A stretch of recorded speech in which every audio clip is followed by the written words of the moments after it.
Hi, everyone. Good afternoon. My name is Finn Lockwood, they, them pronouns, and I am the trans program curator at New Haven Pride Center. And I am really excited for today's panel called How to Be a Better Anti-Racist in the LGBTQ Community. We're going to have an awesome conversation today. I'm really excited for it. But before we begin, of course, I would like to give our land acknowledgement. Before we begin our event, I'd like to take a moment to acknowledge the land that we occupy. The center was founded and operates on the traditional lands of the Mohegan, Mashantucket, Pequot, Eastern Pequot, Schaghticoke, Golden Hill, Paugussett, Niantic, and the Quinnipiac peoples.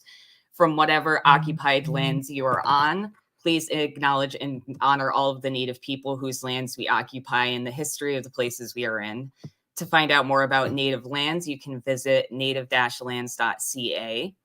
And of course, I'd like to let everyone know that today's program is a part of Pride Week, which is going on till the end of the week. This week, we have over 25 events, and there's a little something for everyone. So I hope that y'all have been enjoying everything we have so far and everything that is still to come. So with that being said, I would like to introduce today's moderator for our How to Be a Better Anti-Racist in the LGBT Community, Aquele Mazare, who will be introducing everyone else. Hi, Aquele. Hello, I'm Aquele Mazare. You can also call me AK. My pronouns are he and ze. I'm a Yale student, senior, majoring in women's gender sexuality studies, but I'm originally from Philly. I live in New Haven. I've been here for 5 years now. And I'm really excited to have this conversation with everyone about anti-racism in our community. And I will pass it on to Carly to introduce themselves. Good afternoon, everyone, and happy Fall Pride across New Haven and across Connecticut. My name is Carly Webb. My pronouns are she, her, and I got to give a bio too, don't I? And anyone knows me that I wear a lot of hats. I do first activist hat. I'm an organizer here in Connecticut with the Party for Socialism and Liberation. Okay, that hat off. I'm also a competitive athlete. Let me see. Oh, next hat.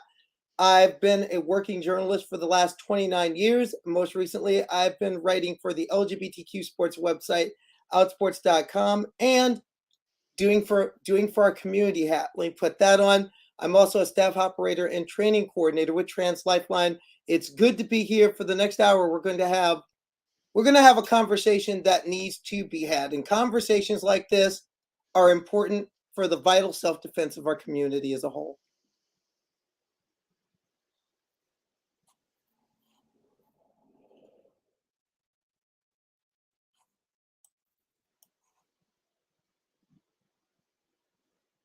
But enough about me talking. Let's bring Ala into this. Ala, always good to have you in a part of the crew.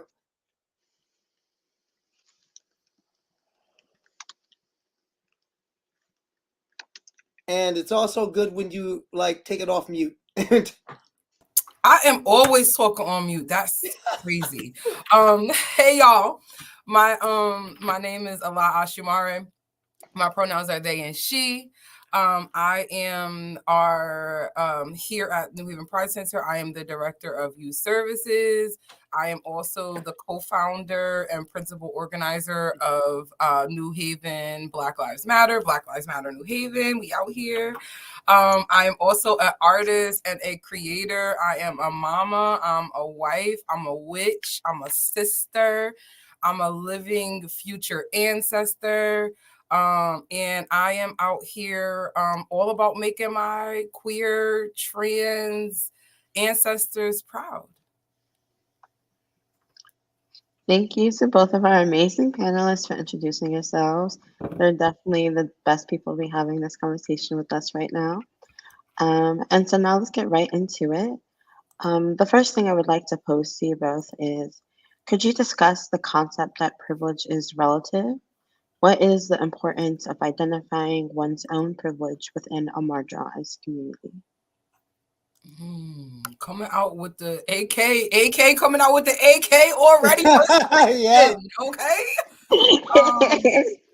It's so funny. We were literally in the center right before this before we jumped on the live, having a facet of this conversation around privilege, and the intersections of privilege and the intersections of oppression. And I'm also anti-racist, anti-bias, anti-racist educator, facilitator, and coach for organizations and people. And so I always tell folks, how you have seen and witnessed my glow up as a Black, queer, fat, differently abled woman who was a teenage mother is that I took my oppressions and I took my privileges and alchemized them into something that I can find sustainment in to be. And so what I would say is and this often comes up when I am in communications with white trans folks a lot, that there is an oppression Olympics that begins often, whereas they are trans and I am a non-binary but cis-presenting femme person who loves femme things. However, that is not the scope of my identity. That's just a little bit of it. And so we often have these conversations that, yes, you are a trans person, but depending on your pathway into your identifiable, like, do you want to be past your passability politics? Do you want to pass? Do you not want to pass? Do you want to go into cis spaces? Are you a binary trans person? What does that look like for you? And those questions, we find that oppressions and privileges, it's a lateral. Nothing is linear. Nothing is binary other than maybe that, right? And so what I have found to try to have these conversations and move around the miscommunication that happens, where folks in the beginning of that often think that, oh, you're saying that I am, as a trans person, don't experience oppressions, when we know in this world, the number one oppressed entity that is a human is a Black trans woman, right? And so there's nothing that I do that doesn't uplift, or that I can try to do in all my might to uplift Black trans women, because I know once they are free, we all are free. And so I have that conversation with trans folks all the time. Like, yes, you are trans and yes, you experience oppressions, but if you are a white trans person who lives in Willimantic and doesn't ever have student loans and had a brand new car off the lot at 16, your oppressions are based in one facet, where sometimes your privileges can circumvent that. If you were born into a family that accepts you, as well as you having economic privilege, baby, I'm saying, yes, you understand trauma and you understand oppression once you step outside of that house. But we know that if a family accepts a trans person, the percentages of them having a life full of touch points with the medical industrial complex or the prison industrial complex completely lessened. And so I would say, for folks within the queer identity and in our amazing, beautiful spectrum, when you are white, or when you are not Black, or you are not Indigenous, and you are not brown, and you are a person who is white, or a person who has become white, no matter your oppressions, you have to rectify that there are Black people who are living in your identity who are facing multiple oppressions that you will never face. And to dismiss that or erase that comes at the cost of, again, participating in trans antagonism, even if you are a person who is trans. Now, what Allah is saying is exactly what I'm feeling when I'm hearing that question. And there was a question that came from the audience that really talks about this in detail. Paige McLaughlin put up this question: what specifically are the needs of the community that allies and white LGBTQ plus people should do in furthering it? I mean, materially and in terms of action. And the first part about that especially is getting comfortable with being uncomfortable when discussing the question that we're talking about right out of the gate, which is understand and own your privilege. Mm-hmm. And that's not understand and first own and understand your privilege, even while you're marginalized, because we understand all trans got it kind of bad, especially in this political climate that we're walking into right now. We're seeing it right here in Connecticut. And yes, one thing you know about me is I spill tea. So tea will get spilled. Bob Stefanowski is literally running on transphobia right now. Yes. Right now. Let's understand that your favorite perennial candidate, the next Tom Foley, Bob Stefanowski, is running on transphobia right now. What do you think this so-called Parents' Bill of Rights is? I have a question for the contender for governor. Where was the Parents' Bill of Rights when parents are saying, I don't want my kid to have the right to be a petri dish during COVID? But I digress. That's the first step. We need to first understand and own those privileges. And then we can get into the material means that need to be done, the strategic means that need to be done. But to begin with, we have to understand, as Allah was saying, when you start a cheeseburger ahead of a lot of people for a lot of reasons, you have to understand that. That doesn't mean that the transphobia doesn't hit you any less, but it does mean that you have more shock absorbers to deal with it. And I think that is one of the biggest things. And this is especially hard in our community. And that's why we need to be having these conversations, because in our community too often, there's this idea that we shouldn't talk about that because it's divisive. When the fact of the matter is, we have questions of racism and classism amongst ourselves that we need to deal with, especially when you're talking about trans folks. Because let's be real. Let's kick the real dynamics. What we're talking about here, when we talk about all these different things, be it healthcare, be it passing, be it the ability to get the job, what we're coming down to is access. What we're talking about is access. And the more things, and I'm going to be PSL up in here, so there's going to be some hammer and sickle today. When you talk about access in a capitalist society, access talks about, we know this. We're talking about money and means to access. We're talking about material needs. So materially and strategically, we have to get to the point where we can buttress each other, provide mutual aid for each other. But the foundation of that has to be, we have to get real with ourselves, get honest with ourselves, and get honest with the situation. Because when you know who you are, and you have to know who you are, know who they are, and you got to know what time it is.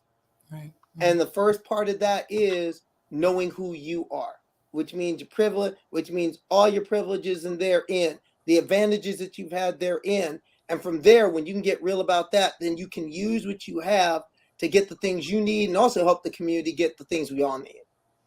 Right. I would also add to what Carly is saying, and speaking specifically to what Paige asked. One, for white folks, for non-queer folks or non-LGBT folks who love on us and have us in your families, I implore you to move from allyship into co-conspiratorship. Put your lives on the line for us. Materially, whether you are straight, queer, questioning, whatever, oftentimes we think about access, like Carly said, and we automatically think of money. However, when we're talking about our queer communities, unless you are a cis-het white gay man, you are probably not getting some access. Pretty poor, right? Like, you're probably pretty poor. So the first thing is, well, I don't have the financial means to do that. But are you in a club? Do your friends have those means?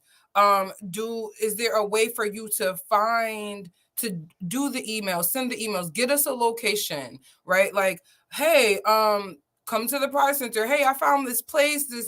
They have a church, or they have a thing. They have a community center. I'll rent out the community center. Y'all do whatever y'all want to do. I'm going to rent it out, open it up, and leave y'all be and let y'all do y'all Black, queer, trans thing. And then I'll come and pick up the key when we're ready, without needing to know or being invited into the room, and being okay with the fact that Black queer people, just like Black people, we need to be able to heal within our own community. And right now, the Black community and the Black straight community and the Black queer community have a lot of healing to do, as we are some of the most people who are directly harming us because we're raised with each other. And so financially, materially, provide the spaces. And if you can give the money, do the fundraiser, and then bring us the money at the Pride Center. Don't tell us and how do we want to do it and asking us to do labor for you. Repurpose and realign your labor, do what you have to do to move into co-conspiratorship, and most importantly, give us the money and move out the way. I love that. That was beautiful, both of y'all. You touched on some great things: the Fashion Olympics, access, being uncomfortable with being uncomfortable. I think it's really important for allies to like digest and reflect on these things, because if you can do those things, then and be a co-conspirator with us, like you can support the community, the most marginalized community, materially. And that kind of ties into the next question. What are some common microaggressions that happen within LGBTQ spaces? How can we be more aware of how ingrained racism is in our society? Oh, how long you got? Right. I was literally just looking over to the side, like, wow, this a whole panel all in it. The most common misconception, or okay, can I speak trans? Can I speak in a trans? Can I speak a little bit about a trans feminine experience for a second? Can I go there? I'm gonna go there. Okay, I am transgender. I am a woman. I'm not white. There you go. Yeah, I went there. Yeah, we went there. There is that is a very common microaggression, the concept that all trans women are white, that transgender, that's white people shit. Some of these statistics that come out to see the number of trans people getting beat down and getting murdered will tell differently, but that's a common misconception that has become quite the microaggression. And that microaggression comes out in educational spaces, employment spaces, when cis people are around, and in some ways to be expected. But we often bring that into our own spaces, and that's something that we all need to be mindful of, especially those who facilitate groups, those who facilitate social gatherings. Understand that yes, there will be Black and brown people in your spot. And the concept is to be, you want to welcome people, because that's one thing. Our strength is in our unity and in our numbers across the board as a queer family. And some of our queer family are a little bit more melanated than others. And you have to be prepared to welcome into this space. And this is another microaggression. Why do we have to treat you any special? That's a microaggression. I'm going to tell you why that's a microaggression, because what you're basically saying is that what you're really saying is, we don't want your Black and brown behind in our white queer space. We don't want it there. We don't want it there, want you there. That in itself is a microaggression. The idea that you have to do something special, when the fact of the matter is, what you really need to do is educate yourself and understand. If you think that's something special, then I suggest that you get a little bell hooks in you, get a little Rebels Caton in you, do some rework and kind of retrain your brain. Because that's the first step of any change, is you got to retrain your brain. And a lot of us need to, because the idea is a lot of people get upset when people come to the space, but then people come into the space and they have some needs, and some things have bounced off differently. And you feel that then some people will feel that it's a bother to learn about that, and coming into that, and also really taking a look at how your own biases can manifest themselves. What it does is it'll make the space stronger. It'll make your space better. It'll bring even greater vitality. And by bringing vitality to that space, you also bring vitality to us across the board. Everything that we do to improve and better ourselves makes our community that much stronger. And in what you're seeing in the situation right now, We need a strong queer community that's ready for the challenges that we face. And not only do we need it, our society needs it. I would say one of the microaggressions I face or hear all the time is like, what is it? What does race have to do with this? We're all oppressed. What about the men? Right? Like, these are all things that I've literally heard trying to redirect me when I'm holding white folks, especially white women or white trans folks, accountable for their behaviors and the erasure that I oftentimes will experience, because I've alchemized my privilege to know and understand systems. I have also created a pathway to make sure that I speak up for myself and speak up for my sisters when we're in spaces, and I often say, like, I'm Black first. I am not a person who I got rainbow nails. I wear rainbows all the time, right? Like, super gay stuff all the time. I got patches that say wait till our period sync up. Like, like, I got that. However, I can have all of that and folks will still not think that I am or know that I'm a non-binary femme person.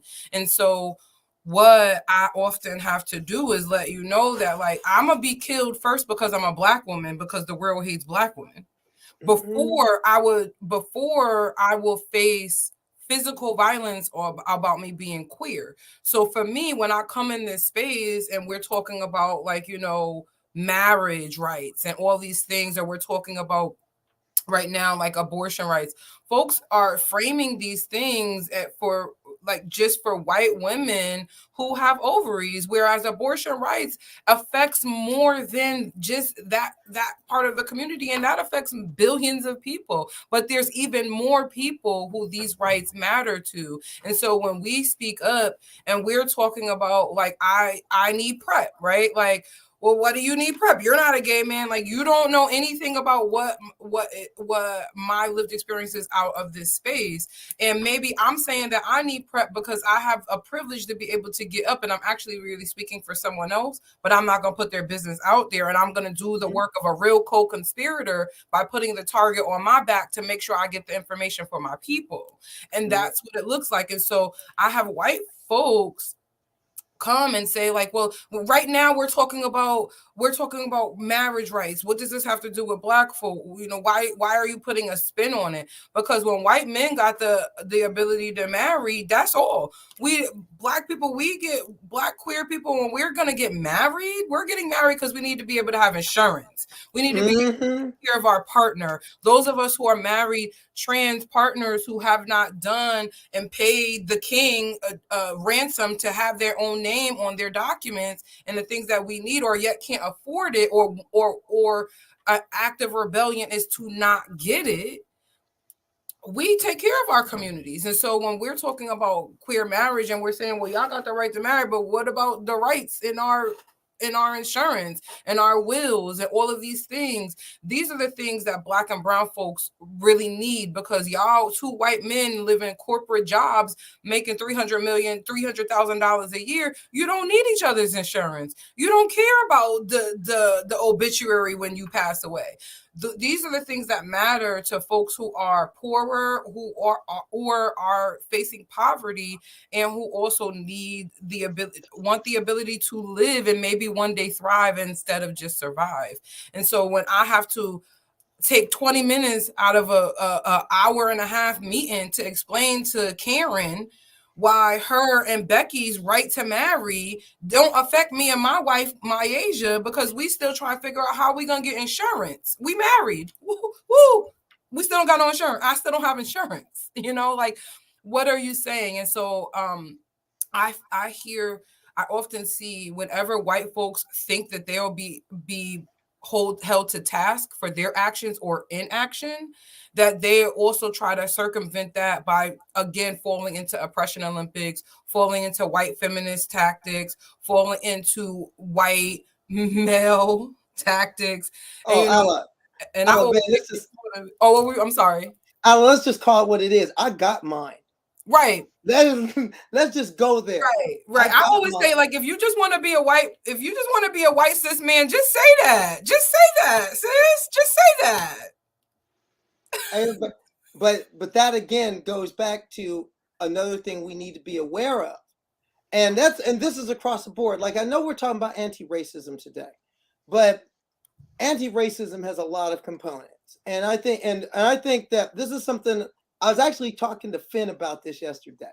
And by the way, Finn Lockwood, who's director of trans program at New Haven Pride Center, I just want to give Finn the flowers, because Finn is doing work. Finn is doing some work, and I'm gonna give a good friend some flowers here for a second. But one thing I was talking about is, in a sense, we have to get away from the concept of queer issues as like queer, like this is an LGBTQ issue in a vacuum, and start realizing that all issues in one way or another affect LGBTQ people. All issues do. And we have to stop being of this idea. We have to get past this idea. The same way I say the same thing about Black issues, because people say there are Black issues and then there's everything else. The environment I actually had a brother tell me not too long ago, oh, that environment, climate change stuff, that's not a Black issue. Are you kidding me? We learned that during COVID. How much that's going to be, how much that issue is. Yeah, I'm no fooling. I've had people say things like, how is that an LGBTQ community issue? Oh, it is. Trust.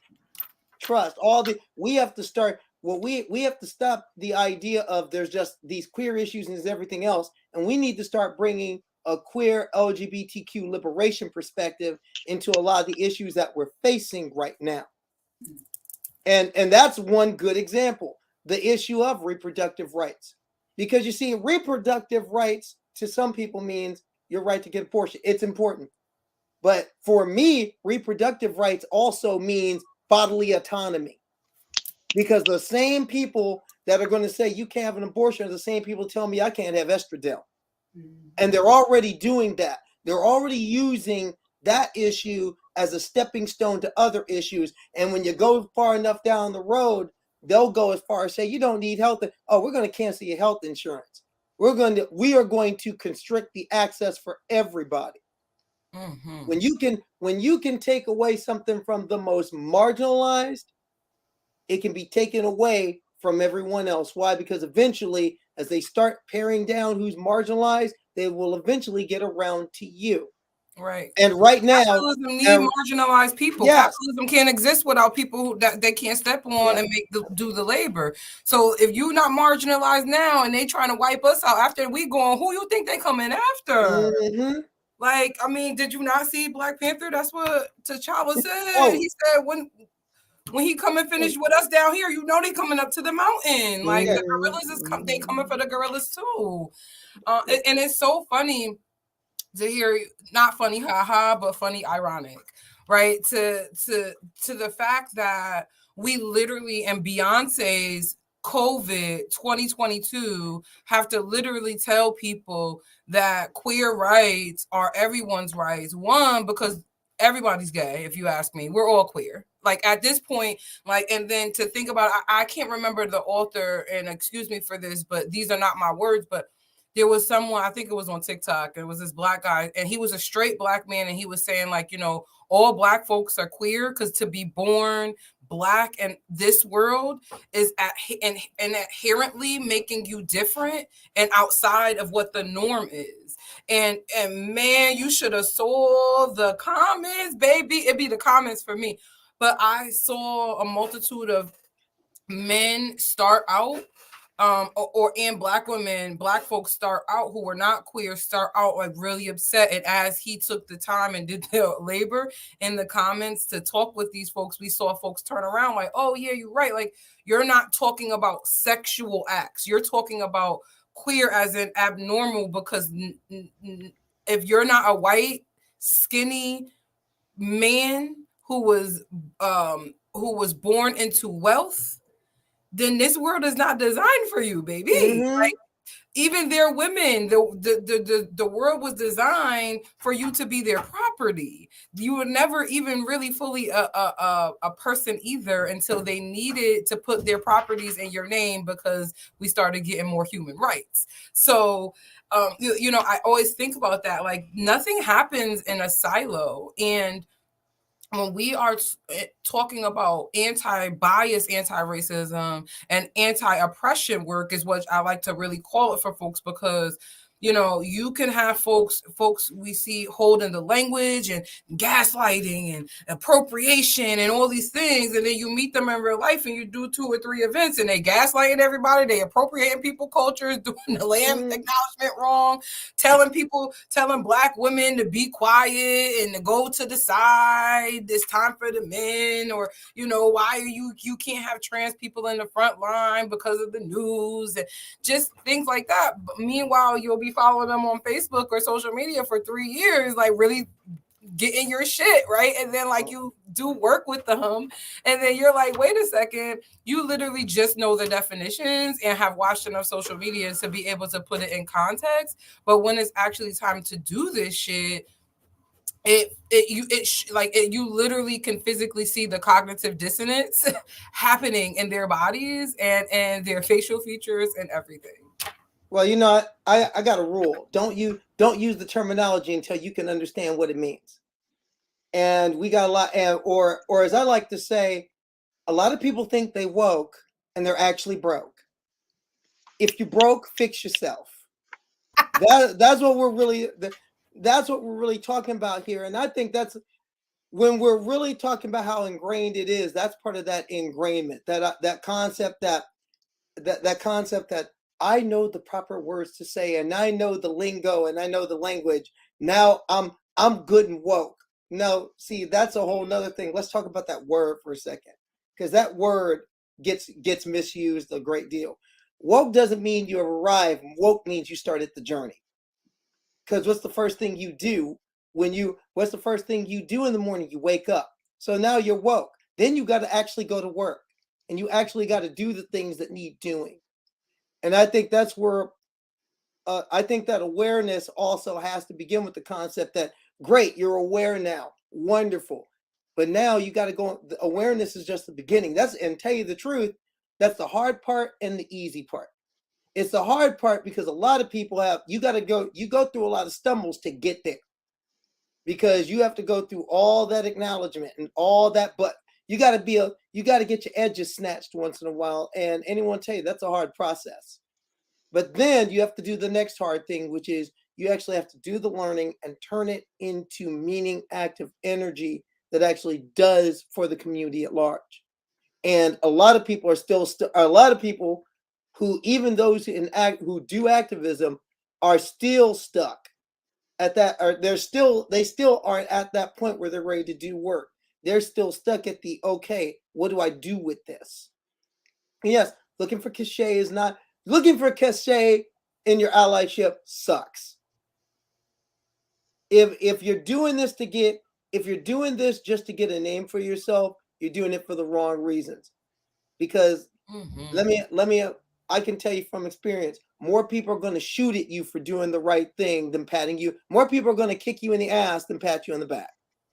Tell me about it, baby, because I get death threats on a regular. I don't even you don't see me posting my death threats online and on social media and stuff like that. I've been getting these things for like 10 years now, since we started Black Lives Matter in Connecticut. So like, but I will also, and that also brings me up the whole woke thing. It brings me to the thought of, and I've been, as an anti-racist facilitator and trainer who creates workshops and goes around the country doing this work, I oftentimes have to re-explain why my prices are the way my prices are, and why my scope of work looks the way it is, why you're doing consulting work, but I'm not going to hold your hand. I'm not emailing you all day. I'm not calling you all day. Why? Because at what point does it become your responsibility to work hard and embody this work? If you got a Black or brown person holding your hand yes, that's good. And one more step. And would you like something to eat? And are you thirsty? You really just want another yes, ma'am. And you trying to bring me back to the 1860s where, people that's was some plantation energy going on there. Right. Like, this is real nanny energy and it's not happening. However, what I see is white folks, and this is my thing for queer white folks out here. Queer artists, queer teachers, all you queer not people who are not people of color. It is your responsibility to get in these doors and pull us in. Don't come to my workshop, do my workshop, and then regurgitate everything in my workshop and your workshop and know that you can charge $25,000 for a workshop where if I charge 10, they're trying to nickel and dime me and say that I'm doing the work and I'm trying to do anti-racism work. If you are or anti-oppression work or reproductive justice work, which is anti-oppression work, right? Disability justice, which is anti-oppression work. Don't go into any of these spaces at this point in Beyonce's COVID 2022 without being vetted and trained by a Black or brown queer person. And that is an expert at the intersections of the work that you're doing. And I'm not talking about degrees. If you know somebody with a degree, no offense, AK, but go find somebody else like me first, right? And then I'm gonna be like, now go see AK because he vetted, right? And I mean, no offense. That work. I guess I also think it's important to realize that those of us who work within or who come from institutions, like you can't necessarily apply the tools of institutions to like the situations of everyday life. You know, and I'm saying this is somebody who grew up really poor in Philly and also has family in Ghana on my dad's side who's really poor, and like all the degrees in the world are not saving these people, and like the very material reality of like homeless trans folks, like trans folks without who are for like food insecure or whatever. Like you can read all the sociology you want and you can throw Marx and whoever else at whatever, right? But like I'm always very critical of what we do in the classroom, because like I know that like for folks in the like the academy is always like 10, 15, 20 years behind the experiences of folks on the ground. Right. So like I'm here, but like Okay, can you repeat that one more time? Say it for the people in Yale that's listening in the behind you, AK. I'm saying like for real, like the academy is always 10, 15, 20 years behind the folks on the ground and live like experience. And so like what we get up to like here, like we need to be critical of it. And we also know that like that's not praxis, you know, like reading and talking and the discussion, whether or not there are people that look like me or it's a bunch of white men, like that's still not getting people food, right? Like that's still like I've been housing insecure, food insecure, I've been homeless, right? And so like I'm really grateful to be at a place like Yale in the sense that like it provides security, but like what I'm learning here isn't any more valuable than what I've learned in just living life, right? Or what other people learn just living life, right? And I'll even say like some of that is even more valuable because like you learn about community, you learn about organizing, you learn about like, you know, advocating for ourselves, and like just reading about like what people did in the 60s and 70s or whatever, like that doesn't have the same impact, or you don't have the same understanding of value of like, oh, like this is what it's like to actually do this work, because it's hard and it's not glamorous, and like you said, like you get death threats all the time, like you get people trying to nickel and dime you, like and that's why I'm very grateful to be able to listening like to folks who are older than me and who are still out here being resilient and doing this shit.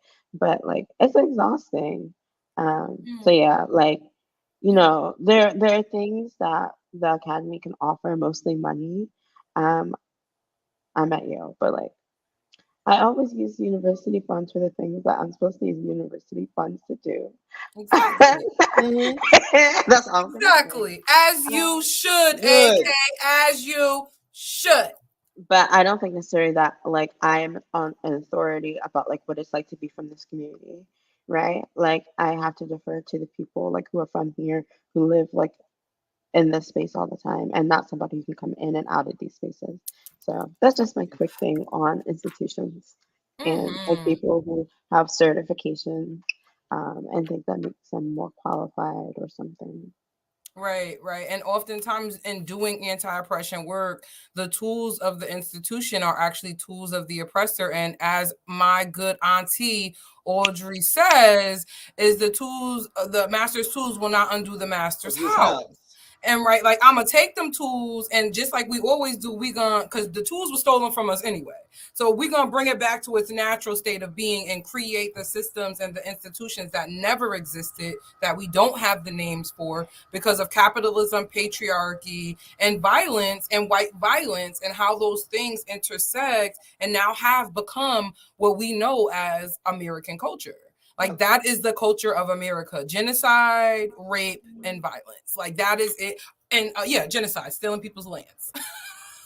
And For one sure. thing that we have to and one thing especially in our community that we really have to take a look at and really and look at it with a really critical eye is how all those things Allah just named have affected our community. Mm-hmm. How they've affected us. How Right. they've affected how we look at ourselves and some of the things we bring into the world. Because the fact is, we have brought LGBTQ communities have cis heteronormative values that have been brought in, contaminating them. We have racist values that have been brought in. We have biases that have been brought in, and imperialism has really steeped in our community. Don't believe me? Take a good look at Pride. Lockheed Martin Pride, really? But Boeing, we're proud. We build the things that make sure that we can send LGBTQ people in uniform from the United States to kill Black and brown LGBTQ people around the world. But that's pride. Right. Some of those, I mean, come on. I mean, we're gonna see that this weekend at Pride. No, we're gonna see some of that. You're gonna see big takeover, redlining bank and trust with their rainbow lanyard saying, "Hey, we're proud." Really? To take your money and overcharge you and steal your land. We're proud. Oh yeah. So why you redlining the neighborhood? What's your lending rate to Black and brown people? Right. Oh, who do you employ? Are you employing LGBTQ people?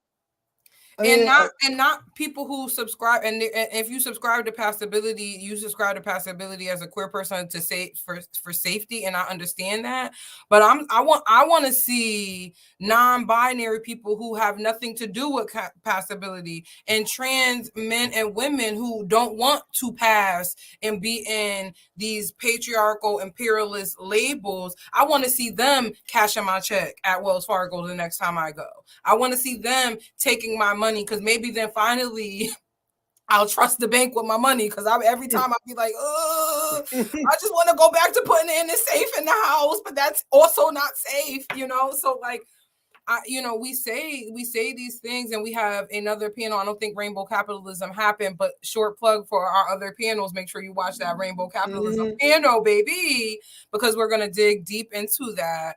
However, I also think about the fact that, we as queer people have to go to alternative routes in order to survive. And I'm not just talking about sex work. I'm talking about being creators and artists, because we can't go get a job somewhere because our ID don't match our face don't match our name and all those other things, mind you. And so when I think about rainbow capitalism, and I think about all these people who get in grants to hire queer people, or who put us on every booklet and brochure, but meanwhile you check in on us after the cameras leave, and we're the most overworked, ready to quit every time we on lunch break looking for a new job ourselves, right? Because like we are doing the work of 2 and 3 and 4 and 12 and 100 queer folks who probably are in that institution but don't feel safe enough to identify outwardly that they are queer, or who don't, or see how they do us,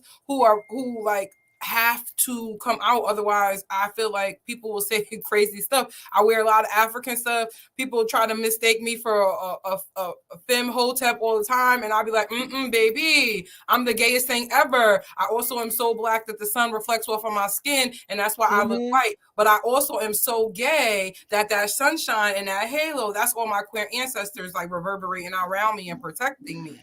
And so I have to come out multiple times a day in order to make sure that all the other gabies that may be around will see that queerness also looks like me. Queerness also looks like the fact that every person in Black Lives Matter New Haven is a queer Black woman, and we all hold separate intersections of what queer Black women and femininity look like in structures. And so I always think about the fact that we are constantly being erased. We have to always re-out ourselves and do the work to make sure that we are seen at the expense sometimes of our families, ourselves, and our mental health and emotional wellness. And so, yeah, like co-conspirator allyship is good. It's great. That's the first step. That's the step after woke, right? You wake up, you like, oh, I care about this.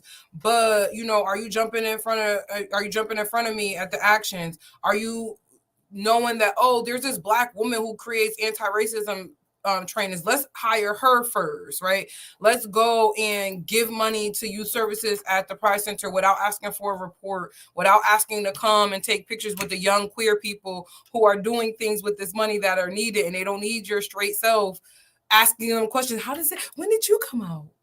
What makes you come to these events? Because they need to be around queer people. Like, what do you think? So like, give us the support that we need without the attachments or the need to feel like you got to take a picture and post it on. Gave the gays some money today. Like, what? Like, come on. We go further, and it does more to keep it cute, keep it silent, give us our resources, and move on. I see that a little bit different. On that, I say get in the way. Do either? I'm just saying in one way. Not only just if all you can do is write a check and be out, write that check and be out. But you know what? There's a place where we need you in the way, and that is when we're not in the room, but you are.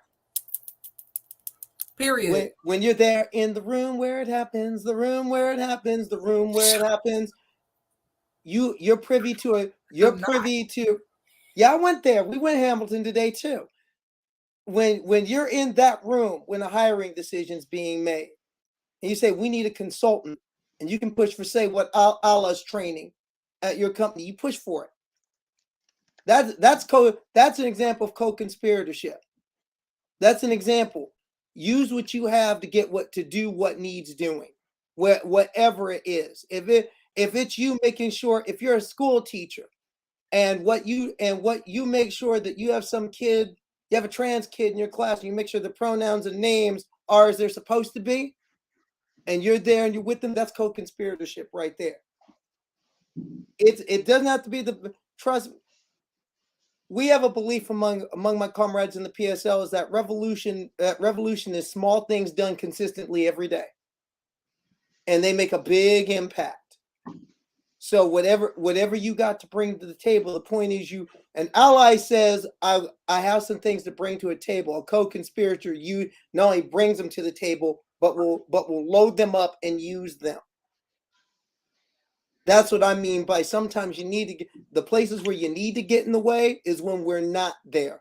When it's just you and a bunch of cishet people, and your voice is shaking and you're scared, but you stand online anyway.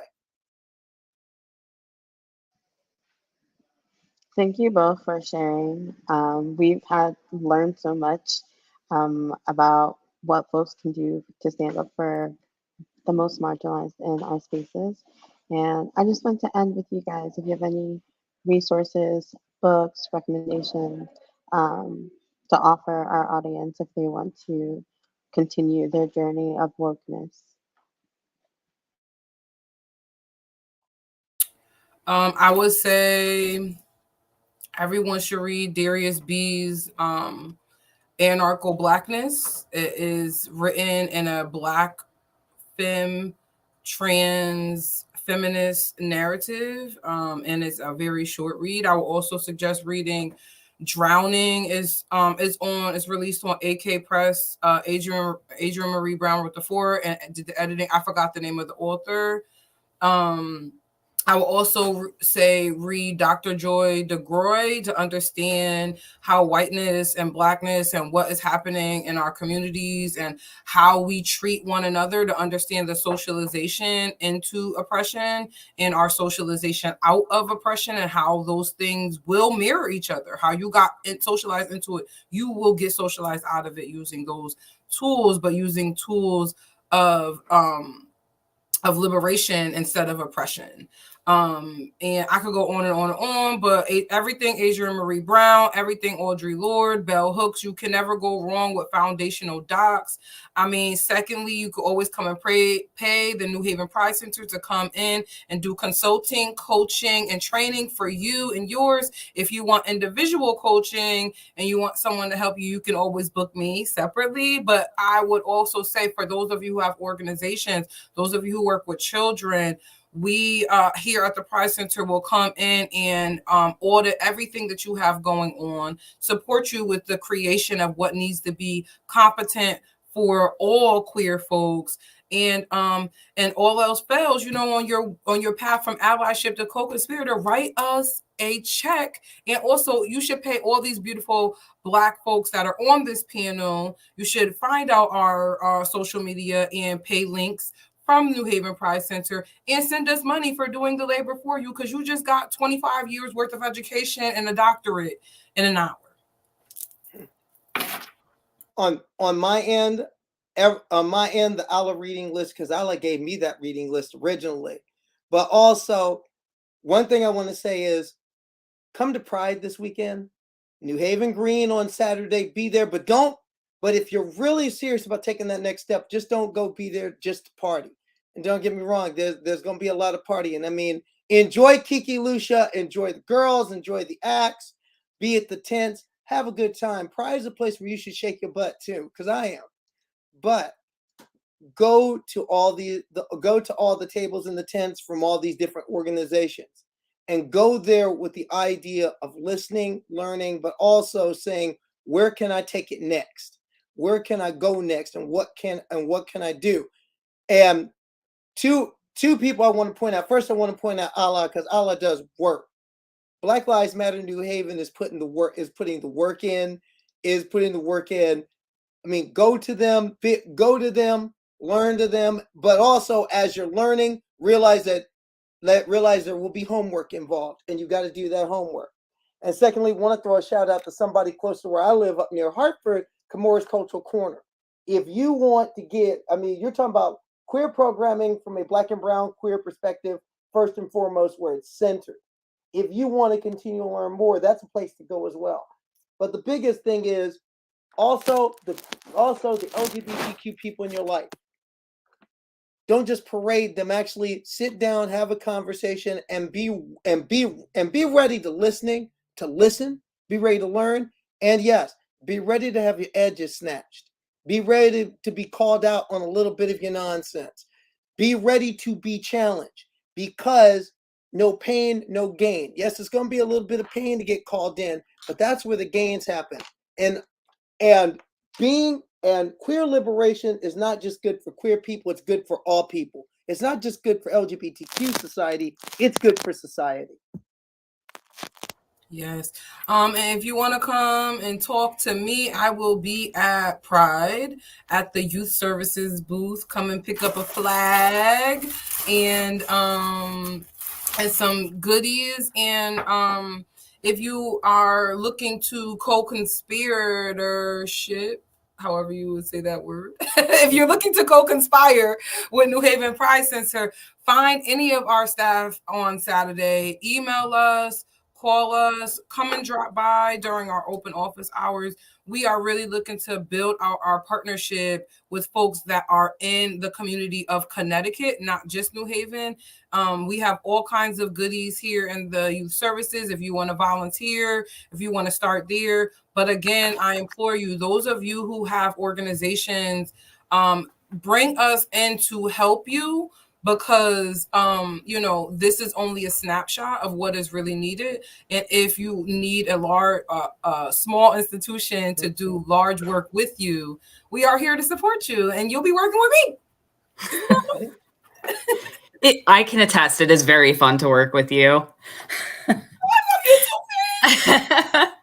So that was incredible. I watched backstage, and y'all are awesome. And like I said, I cherish the both of you. And I think that we had such an awesome conversation. I think this is like a good start. There's still plenty to cover, but I really appreciate you both taking the time to be here.